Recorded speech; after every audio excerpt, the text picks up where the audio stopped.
How many of you want to be your own boss? Let me see your hands. You want to be your own boss? Beep. Wrong answer. You want to be your own boss, huh? You make all the decisions. Who's the boss when you have a customer? Who's the boss when you have a building inspector? Who's the boss when you have OSHA safety regulations? Have you ever heard of the IRS? I could begin to make a list of people who are going to be interfering with the way you try to run your business. We're your government. We're here to help you. We need this fee. Fill out this form. They've got you doing so many things, it's a wonder you got time to go out and do your work. But you got people messing with your business. That's an important thing to remember. You will have rules that you have never heard of. There's 3 rooms of knowledge. What you know, what you don't know, and what you don't know that you don't know. And therein lies a lot of problems. So as that stuff comes up, you just be aware that you are not going to be in charge of everything that goes on. Now, I said that a business was a vehicle, and it takes you from where you are to where you want to go. And of course, where do you want to go is a very good question to ask. As a matter of fact, I'll spend a little bit of time on that. But I want you to see right now that we need to separate business and personal. Because we have business success and personal success. Now, with regard to your personal success, I can't help you. Want to know why? It's personal. I don't know what you like. I don't know what you call success at all. Now, in business, it's pretty well carved out. If somebody wants to know, what's your first name? Todd. If everybody wants to know whether Todd's business is doing good and whether he's a successful businessman, what do they look at? They look at the books and they look at the bottom line. Because basically in business, you are measured by your ability to produce profits. How many letters are in the word profit? See, it's a 6-letter word. It's not a 4-letter word. You're allowed to use it in mixed company and everything. Because when you're in business, profit is what you want, yes? Somebody give me an amen on that. So you're looking for some profits.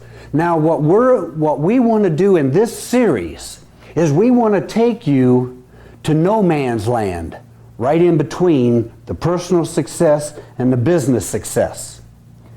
Because when you start out, there's very little, it's hard to get the differences. It's hard to define differences of personal and business. So when you start asking yourself the question, one question you ask yourself, is this good for me and is this good for the business? And the answer has to be both. Because if something is good for the business, but not good for you, not good for your family, it's not good for you to leave for 6 months to do some job in Albuquerque, then maybe you shouldn't do that. So we're going to split right in the middle. Because I believe that if I can help the contractor start their planning and start making the transition later on, they will begin to separate the business and the personal. It would be great to be able to close the door and go home, or turn it over to somebody else.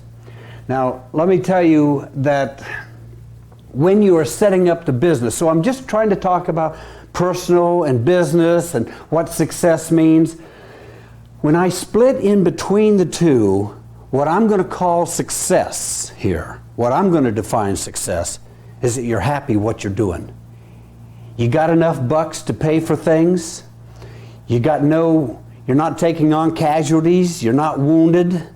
You haven't been drop kicked, you know, and you're kind of holding it together and you're glad that you did it. If I can have it where you're glad that you did it, that you're paying your bills, and that you're pretty content with where you are, then I will say that we in this series have been successful, because I'm trying to keep you from harm's way and trying to open up some doors so that you can choose the avenues you want for you to be successful at your definition. Now, when you go into business, one of the things I'd like to point out to you is that you need to have some reasonable expectations. Often when I talk to people that go into business, they have unrealistic expectations. They don't have the education that they need. They may not truly be a journeyman. They couldn't sell anything. They're very unorganized. They're just a real good concrete finisher. And so my job is to try to stop you and have you take a look and assign to your business something that you would feel would be an expectation that was within reason. It's obtainable. I don't want to do any motivational thing and put pie in the sky.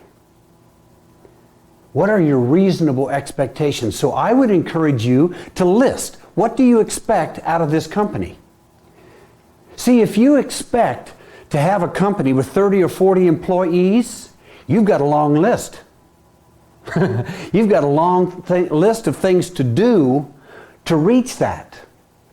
If you want to be able to go out and do jobs at a much smaller scale, perhaps a better comfort zone, then you can have some reasonable expectations. Sit down and talk about what you expect out of it. See if they're reasonable. See, I think that if you use that common sense approach, you will identify things that are obtainable. Therefore, you see successes as you go.